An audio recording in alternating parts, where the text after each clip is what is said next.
नमस्कार, मी शीतल कुलकर्णी. नारी विश्वाच्या डिजिटल प्लॅटफॉर्मवर आज मी तुमचे स्वागत करत आहे. आणि आज आपण सांगलीमधल्या हर्बट रोडवरील पुनर्वसू आयुर्वेदीय या ऑफिसमध्ये आपण आज आलेलो आहेत. आणि आज ह्या ऑफिसच्या संचालिका सौ विनिताताई तेलंग यांची आज आपण ओळख करून घेणार आहेत. त्या या व्यवसायामध्ये कशा आल्यात आणि त्यांना या व्यवसायामध्ये येण्याची प्रेरणा कोणाकडनं मिळाली, आज आपण त्यांच्याचकडनं जाणून घेत आहोत. तर विनिताताई, तुम्ही या व्यवसायामध्ये कशा आलात आणि तुम्हाला या व्यवसायामध्ये येण्याची प्रेरणा कोणाकडनं मिळाली, तर तुम्ही त्याच्याबद्दल थोडी आम्हाला माहिती सांगा. नमस्कार. माझं शिक्षण सांगलीमध्ये सुरुवातीला डी फार्मसी आणि नंतर आयुर्वेदिक फार्मसी असं झालं. घरामध्ये व्यवसायाची पार्श्वभूमी होती. माझ्या वडिलांनी बेळंकी नावाच्या एका खेडेगावामध्ये मुद्दाम जाऊन व्यवसाय सुरू केला होता. त्याच्यामागचं कारण असं होतं की ग्रामीण भागामधल्या युवकांना रोजगार देता आला पाहिजे. नाहीतर बरेच वेळा आपण असं म्हणतो की ग्रामीण भागामध्ये उद्योगाच्या संधी नाहीत, रोजगार नाहीत, आणि आपण मात्र आपले कारखाने MIDCच्या सारख्या परिसरामध्ये काढतो. असं होऊ नये म्हणून मुद्दाम ते ग्रामीण भागामध्ये गेले होते.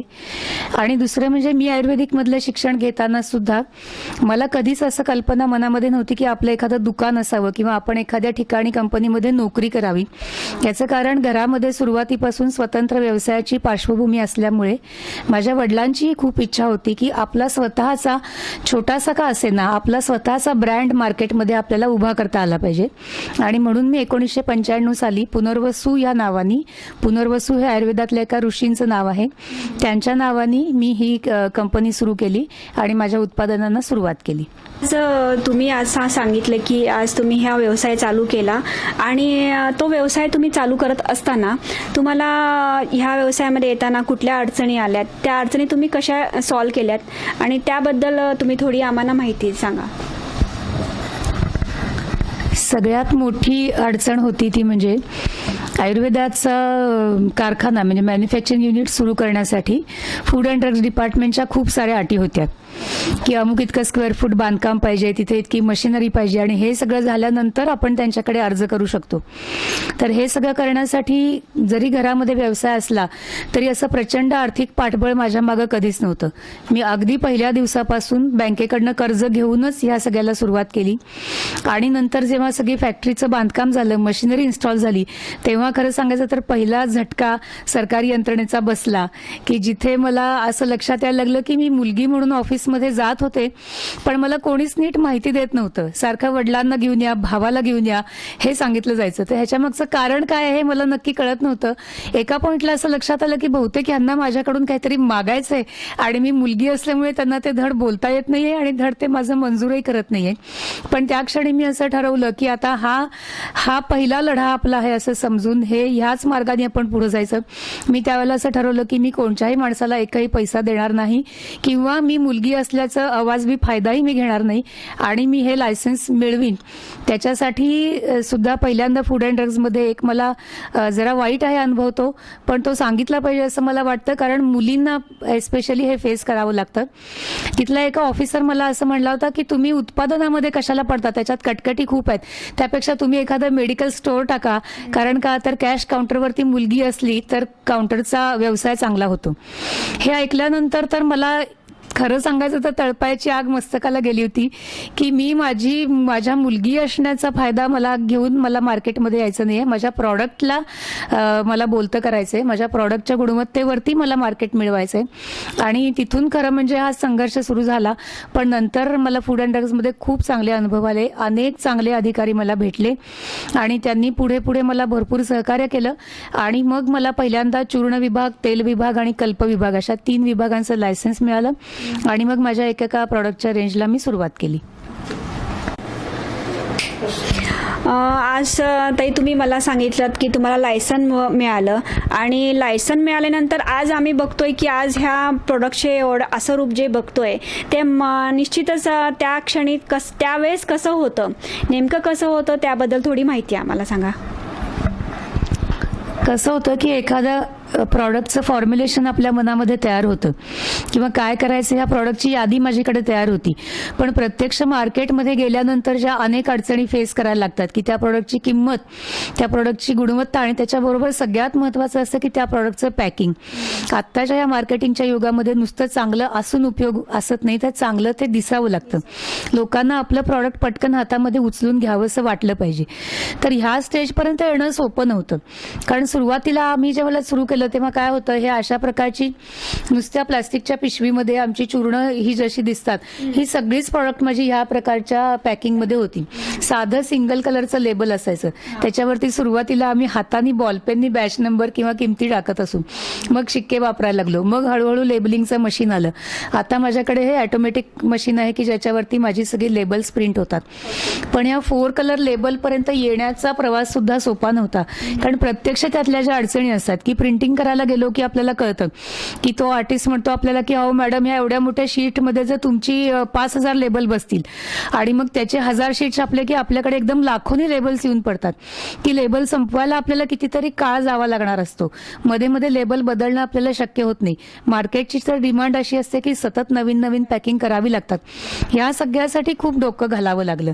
म्हणजे मग ती एका प्लेटमध्ये कशी डिझाईन बसवायची, कुठल्या प्रॉडक्टला जास्त डिमांड आहे, त्याची लेबल्स किती, त्याची लेबल्स किती, प्रत्येक लेबल करता मी माझ्या आर्टिस्टच्या सोबत बसून एकेका लेबल करता 2-2, 3-3 दिवस तासनतास त्यांच्याबरोबर बसलेली आहे, त्याच्याबरोबर चर्चा केलेल्या आहेत. कॉम्प्युटरवरती लेबल तयार होत असताना बघणं हा खूप मोठा आनंदाचा विषय असतो. आणि प्रत्यक्ष जेव्हा ते प्रिंट होऊन आपल्या प्रॉडक्टवरती येतं त्यावेळेला त्याचं खरं आपल्याला समाधान मिळतं. अनेक वेळेला असं होतं की मार्केटच्या डिमांडमुळे आपण पॅकिंग बदलतो. म्हणजे शतावरी कल्प किंवा शतायू ही जी आज ही पॅकिंग दिसतात, ही सुरुवातीला अशा प्लास्टिकच्या पाऊचमध्ये आम्ही देत होतो. नंतर काही गिराईक आम्हाला म्हणायला लागले की आम्हाला प्लास्टिकच्या बॉटल पाहिजेत. मग या अशा ट्रान्सपरंट बॉटलमध्ये आम्ही द्यायला लागलो. त्याच्यानंतर असं झालं की लोकांना एक्सपोर्ट क्वालिटीचे पॅकिंग पाहिजे किंवा फूड ग्रेडचं पॅकिंग पाहिजे. मग त्याच्यानंतर आम्ही ह्या पॅकिंगवरती आलो की ज्याच्यामध्ये डायरेक्ट आपण जरी कुठली खायची वस्तू भरली तरी त्याला केमिकली कुठलीही रिॲक्शन होत नाही आणि लोकांना खाण्यासाठी अत्यंत सेफ आणि अतिशय अट्रॅक्टिव्ह असं हे पॅकिंग आहे. तसंच गुलकंदासाठी आम्ही हे पाऊच पॅकिंग सुरू केलं की ज्याला आपण पाऊचमधनं गुलकंद काढला, एक चमचाभर खाल्ला तर पुन्हा ह्याचं सील करून आपल्याला असंच्या असं ठेवता येतं. अनेक ह्याच्यामधली पॅकिंग ही आम्हाला मार्केटमधल्या डिमांडनुसार आम्ही आज बदलत गेलोय. आज तुमचे हे प्रोडक्ट्स आपण बघतोय तर हे प्रोडक्ट्स बनवणं सोपं आहे, पण ह्याच्यासाठी मार्केट मिळवणं तुम्ही कसं काय साध्य केलंय? म्हणजे मार्केट ह्याच्यासाठी कसं मिळवलंय आजपर्यंत? अगदी चांगला प्रश्न आहे. कारण खरंच बनवणं खूप सोपं आहे, पण छोट्या मोठ्या रोज नवीन कंपन्या येत असतात आणि आतापर्यंत मार्केटमध्ये असलेल्या बलाढ्य कंपन्या या सगळ्यांच्याशी आम्हाला नेहमी टक्कर द्यायला लागते. म्हणजे काही वेळेला काही कंपन्या ह्या प्रचंड मोठ्या स्कीम घेऊन येतात. म्हणजे आमच्याकडे एकेरी चूर्ण नावाचा हा जो प्रकार आहे, मग हे तुळसपान चूर्ण असेल, आंबेहळद चूर्ण असेल, याला आज मार्केटमध्ये 10 चूर्णांवरती 4 चूर्ण फ्री, 5 फ्री असं देणाऱ्या सुद्धा कंपन्या आहेत. किंवा आपण ज्या मोठ्या बैद्यनाथ, डाबर किंवा पतंजली सारख्या कंपन्या बघतो ज्या प्रचंड मोठ्या प्रमाणावरती जाहिरात करतात, ह्याच्यापैकी काहीच करणं मला आर्थिकदृष्ट्या शक्य नव्हतं किंवा मनाला पटणारही नव्हतं. म्हणजे इतक्या साऱ्या स्कीम्स देणं वगैरे. कारण एक गोष्ट मनात नक्की होती की कुठल्याही परिस्थितीमध्ये गुणवत्तेशी तडजोड करायची नाही. मी माझ्या मनाशी हे ठरवलं होतं की मला व्यवसाय कमी झाला तरी चालेल, पण ज्या दिवशी मला असा मोह होईल की मला शतावरी कल्पमध्ये वेलची घालणं परवडत नाहीये आणि त्याच्यामुळे मी इसेन्स घालीन किंवा घालणार नाही, त्या क्षणी मी हा व्यवसाय बंद करीन. आणि त्यामुळे मला असं वाटतं की आमच्या प्रोडक्टची गुणवत्ता हा एकमेव गुण आमचा किंवा हा एकमेव हत्यार आमचा असं आहे की ज्याच्यानी आम्ही ह्या सगळ्यांशी लढाई केलेली आहे. म्हणजे सुरुवातीपासून आम्ही मार्केटमध्ये जेव्हा गेलो तेव्हापासून आम्ही हेच सांगत होतो की आमचं प्रॉडक्ट तुम्ही एकदा वापरून बघा, त्याच्या गुणवत्तेची तुम्हाला खात्री पटली की तुम्ही आपोआप आमच्याकडे मागाल. आणि मार्केटचा नियम असा आहे की रिपीट ऑर्डर ही खरी ऑर्डर असते. एकदा तुम्ही माणसांना फसवू शकता किंवा एकदा तुम्ही दुकानदारांना किंवा गिराहिकांना मोहात पाडून तुमचं प्रॉडक्ट घ्यायला भाग पाडू शकतात. पण त्या प्रॉडक्टचा जर त्याला रिझल्ट नाही आला तर तो पुन्हा तुमचं प्रॉडक्ट हातामध्ये घेत नाही. ह्या सगळ्या प्रॉडक्टच्या बाबतीमध्ये असं आहे. म्हणजे आता हे आमचं जसमुना हेअर ऑइल आहे. ह्याच्यामध्ये जास्वंदीची फुलं, माका, कोरफड, वडाच्या पारंब्या असं सगळं वापरून हे तेल तयार केलेलं आहे. या तेलाला वापरल्यानंतर लोक आमच्याकडे या तेलाची रिकामी बॉक्स घेऊन दुकानांमध्ये मागत येतात. इव्हन आमच्या एकेरी चूर्णांसाठी सुद्धा लोक पुनर्वसूचा आवळा चूर्ण द्या, पुनर्वसूची आंबे हळद द्या असं मागत येतात. ह्याचं कारण हे आहे की आम्ही कधीही तयार पावडर मार्केटमधनं विकत घेत नाही. मी नेहमी स्वतः बघून निरनिराळ्या मार्केटमध्ये फिरून त्याचे सप्लायर नक्की केलेले आहेत की कुणाकडे कुठला माल चांगला आणि शुद्ध मिळतो. तो सगळा अखंड माल आम्ही आणतो, तो निवडतो, वाळवतो, साफ करतो आणि दळून मग आम्ही त्याचं पॅकिंग करतो. हे सगळं पूर्णपणे स्वच्छ आणि निर्जंतुक वातावरणामध्ये केलं जातं आणि त्यामुळे एकेका चूर्णाची जी क्वालिटी आहे किंवा आमच्या सगळ्या प्रॉडक्टची जी क्वालिटी आहे त्याच्यामुळे गिराहिक आमची जुनी रॅपर घेऊन दुकानदारांच्याकडे मागत येतात की आम्हाला ह्याच कंपनीचं पाहिजे. आणि मला वाटतं की हे खरं गुणवत्तेचं यश आहे. म्हणजे हे आपल्या ब्रँडचं यश आहे असं म्हणण्यापेक्षा सुद्धा मला असं म्हणावं वाटतं की हे आपण प्रॉडक्टची गुणवत्ता जर सांभाळली तर लोक आपल्याकडे ती वस्तू नक्की मागत येतात. ताई, आज तुम्ही प्रोडक्टची माहिती दिली आणि आज मार्केटमध्ये बेसिक प्रोडक्ट्स कुठले आहेत आणि त्याचे गुणधर्म आणि त्याचे फायदे काय काय आहेत ते आम्हाला थोडं माहिती द्या. ही एकेरी चूर्ण आणि एकेरी तेल म्हणजे तीळ तेल, मोहरी तेल, करंज तेल, कडुनिम तेल किंवा आवळा, आंबे हळद, सुंठ, हिरडा अशा प्रकारची एकेरी चूर्ण अशी सगळी मिळून जवळजवळ 100 ते 125 उत्पादनांची आमची रेंज आहे. परंतु ज्याला प्रोप्रायटरी प्रॉडक्ट म्हणतो म्हणजे जी खास आमची वैशिष्ट्ये आहेत अशा काही उत्पादनांची मी तुम्हाला माहिती देते. हा आमचा मोरावळा आहे. हा अतिशय लोकप्रिय आहे. हा 12ही महिने आमच्याकडे मिळतो.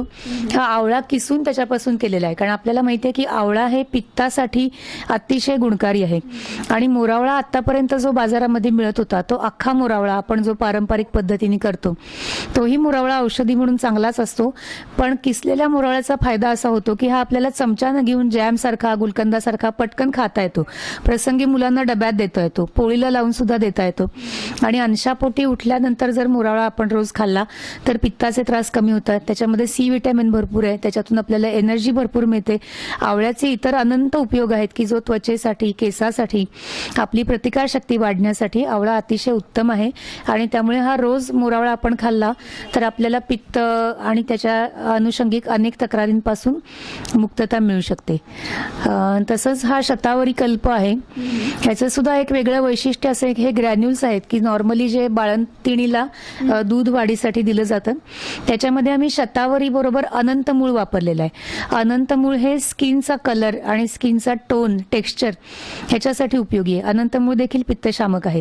त्यामुळे गर्भवतींनी जर शतावरी कल्प घेताना त्याच्यासोबत अनंत मूळ घेतलं तर निर्माण होणारी जी प्रजा आहे म्हणजे आपल्याला होणारं जे बाळ आहे त्याचं कॉम्प्लेक्शन सुद्धा चांगलं व्हायला ह्याची मदत होते. शतावरी कल्प सुद्धा शुद्ध वेलची घालून बनवलेला असतो. आमच्या कुठल्याच उत्पादनामध्ये, अगदी मोरावळ्यामध्ये सुद्धा मी कोणत्याही प्रकारचं प्रिझर्वेटिव्ह वापरत नाही. आपल्या पारंपरिक ज्या पद्धती आहेत की पक्का पाक केल्यानंतर आणि त्याला कुठेही पाण्याचा अंश राहू न देता जर आपण आपली उत्पादनं बनवली तर ती वर्षानुवर्ष उत्तम टिकतात. त्याच्यामध्ये कोणत्याही प्रकारची प्रिझर्वेटिव्ह आम्ही कुठलेच कृत्रिम रंग किंवा प्रिझर्वेटिव्ह हे आम्ही याच्यामध्ये वापरत नाही. त्याच्यानंतर हे शतायू नावाचं जनरल टॉनिक आहे. हे असं म्हणता येईल की हे सगळ्या कुटुंबासाठी असलेलं जनरल टॉनिक आहे. म्हणजे जसं आपण मुलांना बूस्ट, बोनव्हिटा देतो किंवा आपण काहीतरी चहा, कॉफी घेतो त्याच्याऐवजी आपण सगळेजण दुधामधून हे ग्रॅन्युल्स घेऊ शकतो. हे अतिशय चवीला चांगले आहेत. याला सुद्धा वेलचीचा वास आहे आणि याच्यामध्ये शतावरी, अश्वगंधा, गुळवेल, सुंठ, गोखरू अशा प्रकारच्या सगळ्या आयुर्वेदिक वनस्पती आहेत की ज्या शक्तिवर्धक आहेत आणि आपल्या अनेक सारे बारीक सारीक पचनाच्या म्हणा किंवा लहान मुलांना कृमी असतात किंवा अशक्तपणा असतो ह्या सगळ्या आजारांना उपयोगी असलेली औषधं त्याच्यामध्ये आहेत. शिवाय त्याच्यामध्ये आपलं आयर्न आणि कॅल्शियम वाढण्यासाठी 2 भस्म आम्ही घातलेली आहेत आणि त्यामुळे आजारातून उठलेले रुग्ण असू देत किंवा लहान मुलं असू देत किंवा अशक्त कोणी असू देत तर त्यांना सगळ्यांना शतायू वापरल्याने खूप चांगला एनर्जी त्यांची वाढते. याच्यामुळे वजन वाढत नाही किंवा फॅट वाढत नाही पण आपल्या अंगामधली एनर्जी वाढते. तसंच हा गुलकंद आहे. हाही 2-3 प्रकारच्या पॅकिंग्समध्ये आम्ही देतो. हे फेस पॅक आणि पिंपल्स पॅक आहेत. ते नॉर्मल स्किन करता किंवा पिंपल्स असलेल्या ऑइली स्किन करता 2 वेगळ्या प्रकारचे पॅक्स आहेत. एक केसाची मेहंदी आहे, एक हर्बल शिकेकाई आहे आणि तसंच हे आणखीन एक मला सांगायला आवडेल म्हणजे गंधाली उटणं. आपल्याला माहिती आहे आपण दिवाळीच्या आंघोळीसाठी उटणं वापरतो, पण हल्ली काय होतं की उटण्यामध्ये सुद्धा खूप प्रकारची भेसळ आणि खूप प्रकारचा कृत्रिमपणा आलेला आहे. म्हणजे मग गुलाब वासाचं उटणं, केवड्याच्या वासाचं उटणं, चंदन वासाचं, असं वेगवेगळ्या प्रकारचं येतात की अनेकदा त्याच्यामध्ये कंटेंट काही नसतो. म्हणजे मुलतानी माती किंवा अशा 1-2 पदार्थ असतात आणि त्याला वरून वेगवेगळ्या प्रकारचे वास घातलेले असतात. आमच्या उटण्यामध्ये कुठल्याही प्रकारचे कृत्रिम वास नाही.